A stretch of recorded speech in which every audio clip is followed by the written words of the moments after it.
2004 से और 2014 तक यूपीए की सरकार थी जिसमें लालू यादव जी मंत्री भी थे और बाद में उनका सपोर्ट था।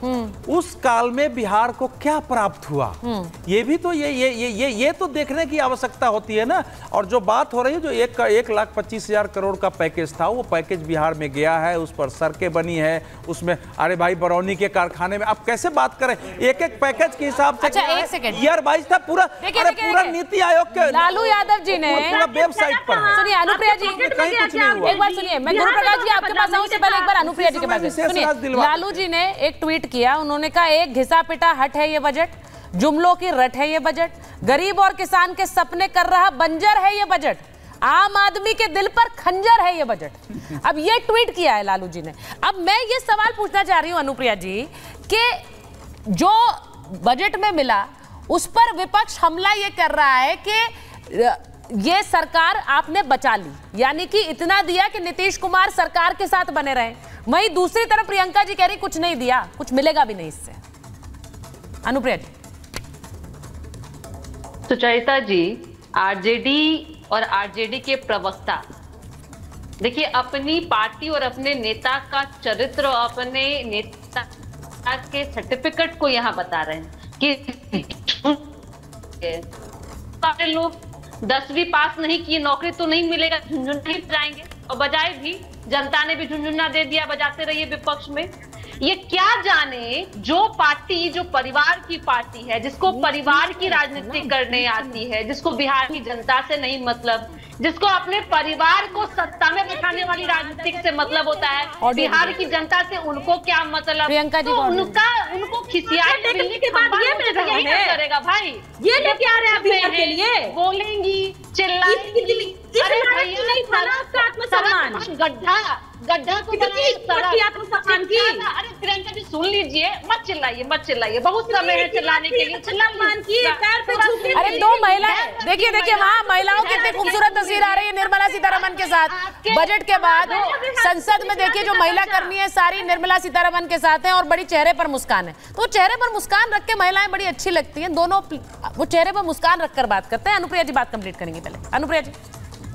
नहीं, निश्चित प्रियंका जी, जो बिहार की सड़कें में सड़क में गड्ढे हुआ करते थे, जो शिक्षा व्यवस्था के नाम पे चारवाहा विद्यालय चला करता था, जो लॉ एंड ऑर्डर के नाम पे जंगल राज चला करता था, उस बिहार ने अपने कम संसाधनों में बिहार में जो तरक्की की है, और उस तरक्की में जो आज 58,900 करोड़ का जो ना राशि मिला है, इससे रफ्तार तेज होगी। इस बात से आपको मतलब नहीं है, हमें पता है क्यों मतलब नहीं है, क्योंकि आपको क्या चाहिए, आपकी संपत्ति कैसे बढ़े, आपके राजकुमार की गद्दी कैसे मिले, तो नौकरी तो करेंगे नहीं, तो राजनीतिक मात्र साधन बनता है। प्रियंका जी, तो प्रियंका जी चिल्लाइए नहीं, सुन लीजिए, पढ़ाई लिखाई कीजिएगा तो आपको पता चलेगा रोजगार का मतलब क्या होता है, आपके बजट राशि का मतलब क्या होता है, उससे विकास की धारा पड़ सकती है। विश्वविद्यालय की शिक्षा। अच्छा, अब मुझे सुनिए, जिस तरह से बातचीत चल रही है ना, इससे आधी चीजें समझ नहीं आ रही। एयरपोर्ट मिला, मेरे को ये बार-बार कहना पड़ता है क्योंकि आप में से आजकल कई मेहमान का ऑडियो खराब रहता है, स्काइप से जुड़ते हैं।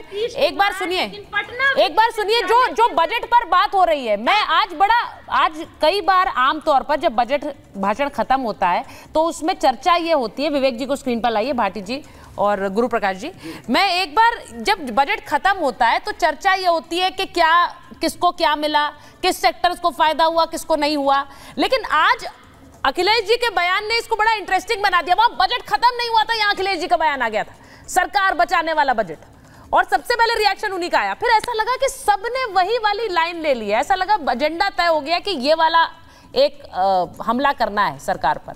अब मैं विवेक जी आपसे पूछ रही हूँ। देखिए, अखिलेश जी तीसरी सबसे बड़ी पार्टी के नेता हैं। हाँ, पहली चीज, इंडिया अलायंस के महत्वपूर्ण नेता हैं। उन्होंने एक कमेंट दिया और ये एक तरीके से इंडिया अलायंस के लोग इससे हम बिल्कुल मानते हैं, बिल्कुल सही बात उन्होंने बोली। सबने उस लाइन को टोक किया तो इसमें क्या बुराई है। इंडिया अलायंस के नेता मतलब सबके नेता, हम सब एक हैं, हम मिलकर के लड़े, अपनी सीटें लाए हैं, हमारी एक आइडियोलॉजी है, एक कॉमन मिनिमम प्रोग्राम है जिसपे हम सारे एक हैं। तो इसमें मैं नहीं समझता कि किसी ने किसी को लाइन दी और टो कर रहे हैं। वो हमारे सम्मानित नेता हैं इंडिया अलायंस के, उनका सम्मान रहेगा। और दूसरी बात, उन्होंने जो बोला वो सही कहा। टाइमिंग जो है इस एड की वो क्वेश्चनेबल है। बिहार से सब प्यार करते हैं, हमारे देश का अंग है। आंध्र प्रदेश से भाटी जी भी प्यार करते हैं, उन्होंने कहा वो भी हमारे देश का अंग है। हाँ। लेकिन आप 10 साल से सो रहे थे, 10 साल तक आपको कोई बजट नहीं याद आया। अरे तो 10 साल के बाद अगर नींद से जाग गए, नींद से जाग गए तो प्यार है तो खुश होना चाहिए ना विवेक जी। 10 साल तक सो रहे थे, मैंने मान लिया आपकी बात, गुरु प्रकाश जी की पार्टी सो रही थी, लेकिन प्यार है तो 10 साल बाद जागे तो वेलकम करिए ना। या फिर 10 साल बाद अब आप उस बात को लेकर अपना गुस्सा निकालेंगे, खींच निकालेंगे, तो प्यार कहाँ गया? केरल को भी दीजिए ना, प्यार कहाँ गया फिर? केरल को भी पैसा चाहिए, केरल को भी दीजिए। अच्छा, कम्युनिस्ट पार्टी का स्टेट है, अब आ गए आप केरल पर। वही तो बात है, भाटी जी यूपी की बात करेंगे, आप केरल की बात करेंगे, गुरु प्रकाश जी बिहार की बात करेंगे। लिया कि आप सिर्फ आंध्र प्रदेश और बिहार को देंगे, क्या लॉजिक थी? जरा ये पासवान जी जरा मुझे बता दें। ठीक है, अब गुरु प्रकाश जी, उनका कहना है कि आपने यूपी को इग्नोर किया क्योंकि यूपी में तो भाई सीटें आ गई समाजवादी पार्टी की, जहां पर आपको अभी जिनकी जरूरत है आपने उन्हीं को फंड एलोकेट किया है। ये बड़ा क्लियर है, क्योंकि आपको सरकार बचानी है, आपने इसीलिए उन्हीं को फंड एलोकेट किया। बाकी राज्यों को क्या दिया जरा बताइए, वो ये कह रहे हैं। नहीं, मैं बिल्कुल ध्यान से सुन रहा था सुचारिता। सबसे पहले तो हमारे आदरणीय भाटी जी कह रहे थे कि उत्तर प्रदेश को क्या दिया है।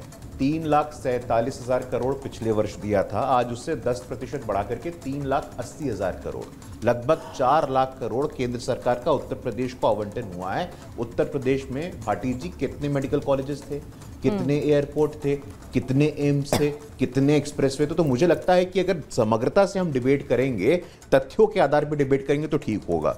दूसरा, हमारे विवेक भाई कह रहे थे कि किसानों के लिए क्या किया है। किसानों का बजट सुचारिता यूपीए में कितना था? 23,000 करोड़। आज कितना हुआ है? 1.5 लाख करोड़। प्रधानमंत्री गरीब कल्याण अन्न योजना को यदि 5 वर्ष बढ़ाया जाता है तो इससे किसको फायदा होगा? व्यापारियों को फायदा होगा क्या? इंडस्ट्रीज को फायदा होगा क्या? अगर 5 वर्ष तक प्रधानमंत्री गरीब कल्याण अन्न योजना को बढ़ाया गया है तो इसका लाभ यदि किसी को मिलेगा तो हमारे किसान भाइयों को, किसान बहनों को मिलेगा। नंबर 3, आप कहते हैं केरला को क्या मिला है? अरे भाई, केरला के लिए 11,000 करोड़ का बजट अभी मेरे सामने आप कही तो मैं आपको फॉरवर्ड कर देता हूं। इस प्रकार भ्रम मत फैलाया करिए। जब हम कहते हैं एक भारत श्रेष्ठ भारत, पूरे भारत को समग्रता से कॉम्प्रिहेंसिव तरीके से अगर आप देखेंगे तो ठीक होगा। लेकिन मैं पॉलिटिकल बात करना चाहता हूं। हमारे उत्तर प्रदेश के साथी बैठे हैं, सैफई का जितना विकास हुआ शेष उत्तर प्रदेश का उतना विकास क्यों नहीं हुआ? आप सैफई में सब कराइएगा।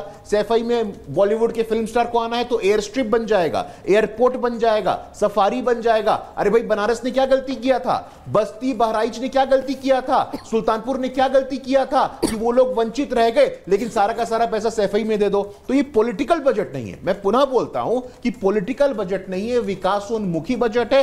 और अच्छी बात है, अरे भाई, कांग्रेस ने, ये विपक्ष ने अगर पूरी संवेदनशीलता से कोई इनपुट दिया तो उसको स्वीकार किया गया है। लेकिन इस प्रकार से भ्रम फैलाने की बात, सेपरेटिस्ट टेंडेंसी फैलाने की बात, ये ठीक नहीं है। बिहार हो, आंध्र प्रदेश हो, केरला हो, उत्तर प्रदेश हो, हर प्रकार से बजट को आने वाले 5 वर्षों में विकसित भारत की एक संरचना, विकसित भारत की एक पृष्ठभूमि और आधारशिला को तैयार करने वाला बजट है। अच्छा, गुरु प्रकाश जी ये भी